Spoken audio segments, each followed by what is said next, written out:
Alright, hello, this is Julian Young, and this is my AP Bio TED Talk.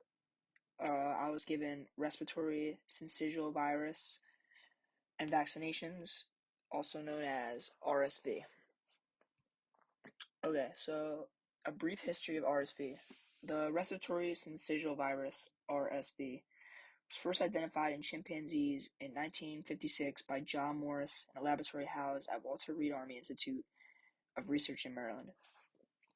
The RSV type A virus was originally identified via biofire polymerase chain reaction with no other respiratory pathogens identified at the time.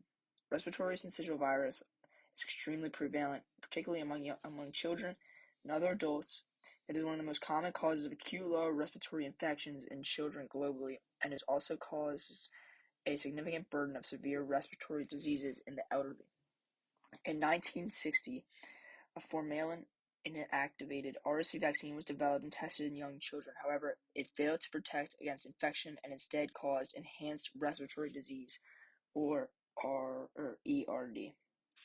RSV is the most common cause of hospitalizations among infants and children in the United States.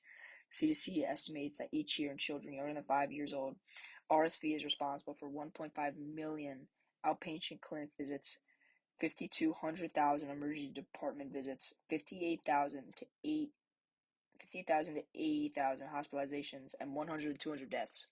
Parental work absences varied considerably, ranging from 13% of parents reporting absences and a mean of 1.3 missed work days in Spain to 71% of parents missing work days with a mean of 4.1 days off in Belgium. Alright, let's talk about the biology behind RSV.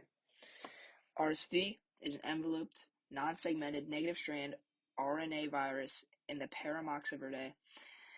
RSV is the most complex member of the family in terms of the number of genes and proteins. It is also relatively divergent and distinct from the prototype members of the family. RSV infection is caused by the respiratory syncytial virus. It is a distant relative to measles. RSV infection primarily affects the respiratory system, causing widespread inflammation and damage to the airways and lung tissue. RSV is also very contagious. It can spread through droplets released into the air when an infected person coughs or sneezes, or if you touch a containment surface, such as counters or doorknobs, then touch your face without washing your hands, it'll get you like that too. To prevent RSV, prioritize hygiene, including frequent hand washing and covering coughs and sneezes. Avoid close contact with a sick person and clean frequently touched surfaces. Alright, let's talk about the vaccinations against RSV. There are 2 immunizations recommended by the CDC to protect infants from severe RSV. A maternal RSV vaccine created by Pfizer, given during pregnancy, or an RSV antibody given to infants after birth. Adults over 60 are recommended to receive another dose of the RSV vaccine. These RSV vaccines work by introducing an inactivated RSV protein into the body, where it fuses to host cells and stimulates the immune system to recognize the actual RSV virus when it encounters it and help prevent severe disease. The target ages for vaccination are infants and adults over the age of 60 years old. Alright, some of the leading researchers of the RSV vaccine, we got Barney Graham, Jason McClellan, and Edward Walsh, all well-known scientists. Let's talk about them.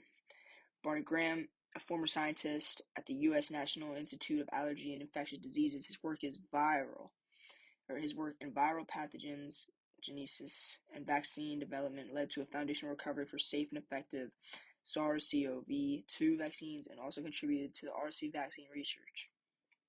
McClellan, a molecular biologist at the University of Texas at Austin, his team showed that structure-based vaccine design could lead to an effective RSV vaccine.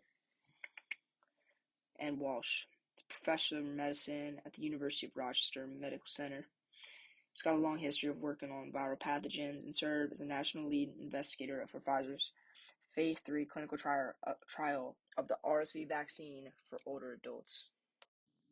Alright, Ms. Frasco, thank you for watching. I hope you learned something about RSV, and I hope this TED Talk was good enough to get me a 100 on this project. Bye.